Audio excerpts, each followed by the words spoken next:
What's going on, guys, and welcome back to the Gould's Gaming and Tech channel. We all know Apple just had their WWDC event recently, and I just want to give you guys a recap of all things iOS 16 that are coming to your phone this fall. Now, this won't be everything that's coming on all devices, whether it be the Apple Watch or the Macs or the iPads.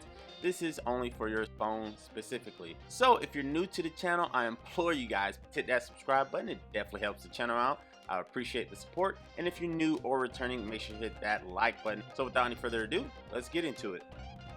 The first thing we saw was these lock screens. Now, iPhone has added in iOS 16 that you can select different lock screens with just a swipe. Swipe left, swipe right. You can customize these lock screens to your pleasing. You can change the color. You can put live backgrounds. You can customize the clocks. You can have portrait mode lock screens, and you can add widgets to that lock screens. Now, this is awesome for those of you who like to switch up your lock screen depending on the time of day or what's going on.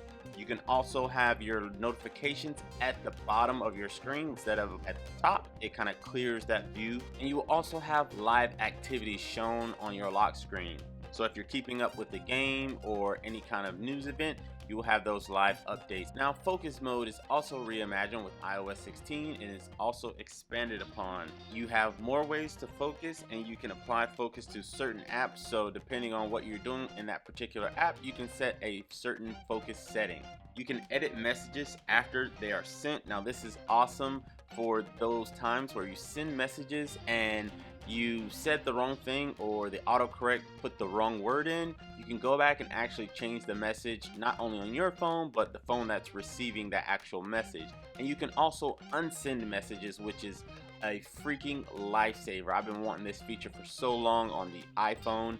Now you can actually unsend messages in case you didn't mean to send that particular message. You also have SharePlay in your messages. You have improved searches in your mailbox. You can lift a subject from a background and isolate it by removing that background, and you can also send it to someone. So this feature is also great for content creators if you're trying to make a thumbnail. I think that feature is probably one of my top features I'm looking forward to. Now they're introducing a all new animation for the map feature on all the iPhones. You'll have 3D building models in select cities. They're planning to add more cities in the future, but I think for that map feature to finally get a fresh new update, all the animation that they incorporated with the maps feature is top notch.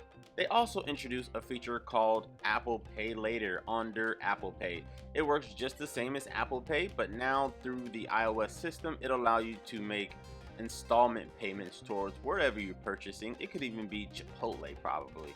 But it'll allow you to make 4 installment payments. And also if you're ordering something online, whether it be Amazon or whoever else, with this Apple Pay Later feature and this new Apple Pay feature they're adding, you can now see the live updates on your lock screen of where your package is, when it's delivered, when it's in transit, so on and so forth. And with Apple Pay Later, it's a 0% interest fee. Now this is awesome because you're not being tacked on anything extra, no hidden fees. It's all interest free. CarPlay is also redesigned and updated with the all new UI, much more of a refreshed feeling when that finally drops. Alright, thank you guys for tuning in. Like I said, I want to keep these videos short and sweet. I just want to give you all the main goodies from the WWDC event that Apple recently held. If you're interested in iOS 16, let me know down in the comments of what you think about the software and what you think about the actual event itself. But thanks for tuning in. Like I said, make sure to hit that subscribe button. It definitely helps the channel out. We're trying to grow and keep it pushing. I'll see you guys in the next video. Peace.